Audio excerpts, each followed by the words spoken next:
Hey, there's Wisconsin wine guy. Yo, yo, yo. The most famous. So I thought, it's like, Christmas week, basically. So I thought I'd go ahead and throw my Christmas outfit on and do probably my last wine review before Christmas. Okay? That being said, I'm going to be, well, first of all, for those who are new, welcome. Merry Christmas. We're coming towards the end of 2024. I almost said 2025. Coming towards the end of 2024. And I have to honestly tell you that I think I reviewed more wines this year than the previous 6 years. Holy smokes, I drank a lot of wine this year. Wow! So, but for those who are new, these are wines I like to call everyday drinking wines. These are wines that you can pick up where you shop for wine, grocery store, liquor store, and some wine shops you'll find these wines. They're for everyday drinking, and I go through, make a selection of some of the wines to give it a taste and let you know what I think of the wines, to give you a guide to help you in selecting your wines all year long. So 7 years of wine reviews, and some of those have multiple finishes, so be sure to check those out. I do this and rate these wines with a simple system. Thumbs up. No frills, no thrills. Thumbs up. A good, solid, everyday drinking wine. Can't go wrong with it. 3/4. This is a wine, unlike the thumbs up, but this is a wine that I would share with my friends. This is the wine I would put at a party. This is a wine that, I may have had at a party and I like to say, hey, I'll keep some of that on hand. 3/4. Halfway says that, something about that wine didn't work for my palate, but doesn't make it a bad wine. It just didn't work for my palate. And I'll let you know what I think about it, and then I want you to taste it to let me know and let the rest of us know what you thought about the wines. What do I always say? Let your palate be the guide. Then there's always the thumbs down. That's always an easy one, right? And I had some of those, over the years. And then there's the double thumbs up. Double thumbs up says, you know what? This is a wine that's exceptional. And it's a wine that I probably would lay down for a bit. So I may pick up a couple of bottles of those, lay it down, and see how well it's going to age. But don't wait too long, unless you'll find yourself like me and you're doing wine purchase because you have so much wine, so much old wine, 10 plus years. Now, that being said, we're going to be doing Daou. We're going to be visiting the Daou family estate winery, out of Paso, Robles. One of my former rep sales used to call it Paso Robles. It was always funny, Paso Robles. So we're going to go to the Daou, the Paso Robles Daou from the Daou vineyards. We'll be doing the 2022 Cabernet. This is a label you see all the time. And I'm also going to be doing the 2022 Chardonnay. Now, I must confess, I've never tasted a white wine from Daou. As long as I've been drinking Daou, I've never tasted a white wine from Daou. They do rosés too. Rosés, Sauvignon Blanc, Chardonnay. Never tasted a white wine from Daou vineyards. So now they have different levels of wine, but this is the one that you'll find regularly in the grocery stores. So let's get us a pour. Now, I know I'm kind of backwards here, but it looks like I'm not backwards. I'm kind of backwards here. So I got my red on my right side, which usually my white wine's on my right side, but that's okay. So here's our Cabernet. All Cabernet in this one, which is fantastic. And then for the Chardonnay, screw cap. So regular cap on the Chardonnay, Cabernet, and a screw cap on the Chardonnay. Retail, you'll find the Chardonnay. The Cabernet. I gotta switch this back because I'm already getting confused. So the Chardonnay you will find retail between $18.99 and $22.99, whereas the Cabernet you're going to find retailed at $25.99 to $31 or $32.99. Okay, now you have it. Alcohol on the Chardonnay is coming in at 14.5%. Woo, baby! Alcohol on the Cabernet is coming in at 14.5%. Well, this is going to be very interesting. 14.5% on both of these. Now, if you've been following me long enough, you know what? I always enjoy having multiple bottles of wine from the same winery and doing a review and a tasting. Because I like to get a thumbprint, you know, across the line, especially if it's like 3 or 4 of the same wine. Is there consistency? Can I go back and forth? You know, what's the message? You know, are they fruit forward? Are they fruit in the middle? Are they bold? You know, are they kind of sweet? You know, what's the message in the wines across the different varietals? So, let's give it a nose. Wow. Nice nose. I mean, beautiful color. French oak. Subtle spice. It has a almost like tangerine pineapple nose to it. And you get subtle hints of that oak spice in the background. Very, very nice tropical-like nose here. Now for the Cabernet.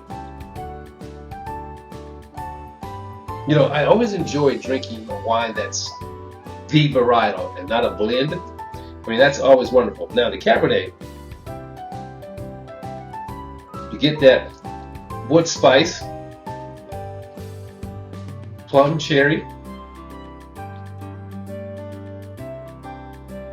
Oh, and maybe because I got the chocolate sitting in front of me, but I'm like, wow, there's a little bit of chocolate going on here too. Well, that's my surprise. We're going to find out how these wines, which is going to go best with these chocolates here. We'll get to that. But first, we're going to taste the wine. Very nice nose. And there may be something else here. I'm like all fixed on chocolate now. I don't blew my mind. So, two-step process. What do I taste for acidity? No acidity, no quite. I can't stand a flat, flabby wine. Here we go.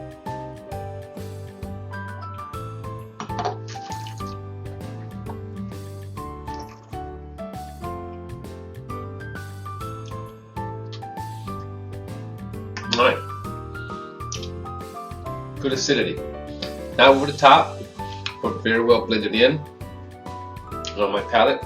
I like that. Now for the Cabernet.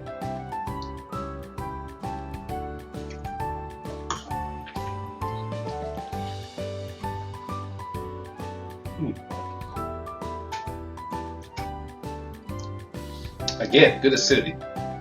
I think there's more acidity here than what it is in the Chardonnay, which is okay. Sometimes that can happen. Now we're gonna go back. So this played nice. This Cabernet played nice after the Chard. Now we're gonna go back because now we're going to the taste of the wines.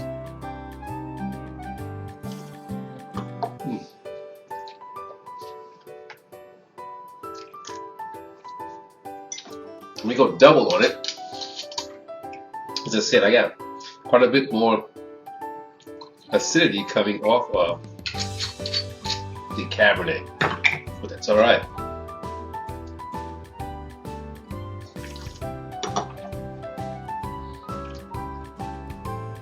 Okay, what I do like about tasting the Chardonnay after the Cabernet, it kind of cleanses my palate. I don't even feel like I even tasted a red wine. Okay, but across the board, both of the wines play nicely together. You can go back and forth with these two wines. They play really nice together. So that was a Chardonnay. I had the second taste of that. Let's get another second taste of the Cabernet.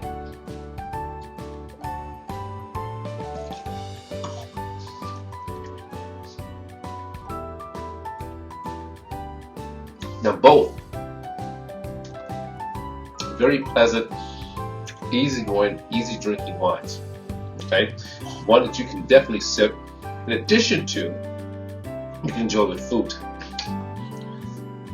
Medium tannins from the Cabernet, soft fruit from the Chardonnay, but I feel very well balanced. Have a nice temperature on this too.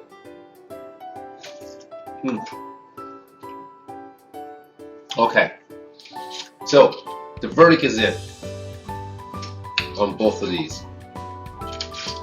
The Wisconsin wine guys will give the 2022 Chardonnay thumbs up. The 2022 Cabernet thumbs up. I feel both of these wines are pretty solid wines. Can't go wrong with them. I think they're great for everyday drinking. You know, I may even try sitting on it a little bit. I need to give me some Chardonnays and sit on. I drink all my old Chardonnays. I just sit on some Chardonnays for a while. God spares my life that I can go 10, 15 years more. But I think both of these are very nicely balanced wines, good for everyday drinking, also good with food, something you would enjoy. I mean, they have a good reputation for their wines, and they're steadily maintaining that good reputation on their wines. And this is that store level that you'll see all the time. Now, for the fun part, we're going to taste these wines with some chocolate. So what I have here are chocolate-covered almonds, dark chocolate-covered almonds, and then I have dark chocolate kisses. Okay. There's always this thing, you know, I think about tasting wines and chocolate, you know, all red wines go with chocolate. No, that's not true. In fact, I'm going to tell you a little secret. White wines go better with chocolate. And I'm not even talking about a sweet wine. Let me go first.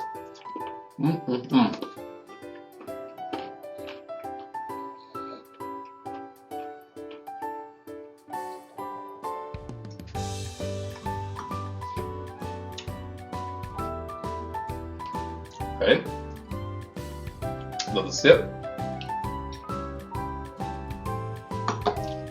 All right, now for the red wine.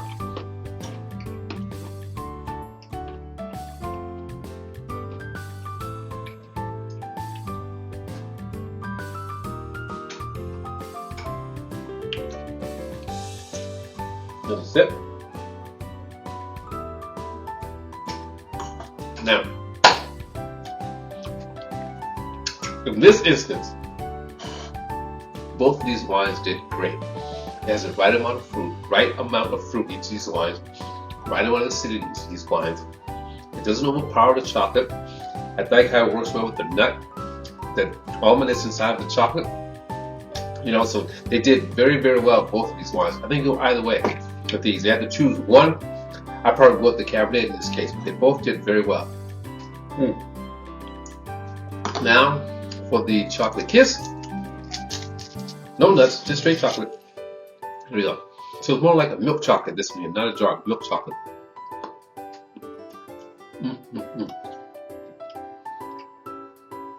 Yep, milk chocolate.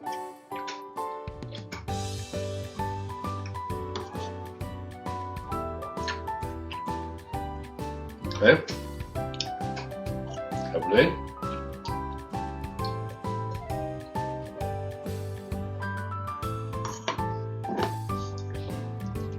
Now, the milk chocolate is always a little harder because they find the right wines. The milk chocolate is usually a lot sweeter than your dark chocolates.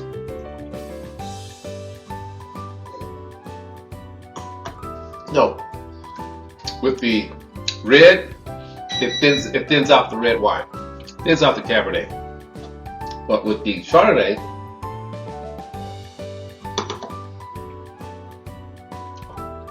same thing, kind of thins it out, makes it a little tart. So there you have it. Both these wines do great with dark chocolate, finding the right dark chocolate, but not so well with the milk chocolate.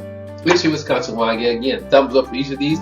Saying as always that you have time to be the guide, and Merry, Merry, Merry Christmas. And I look forward to seeing you next year when it comes. Ciao!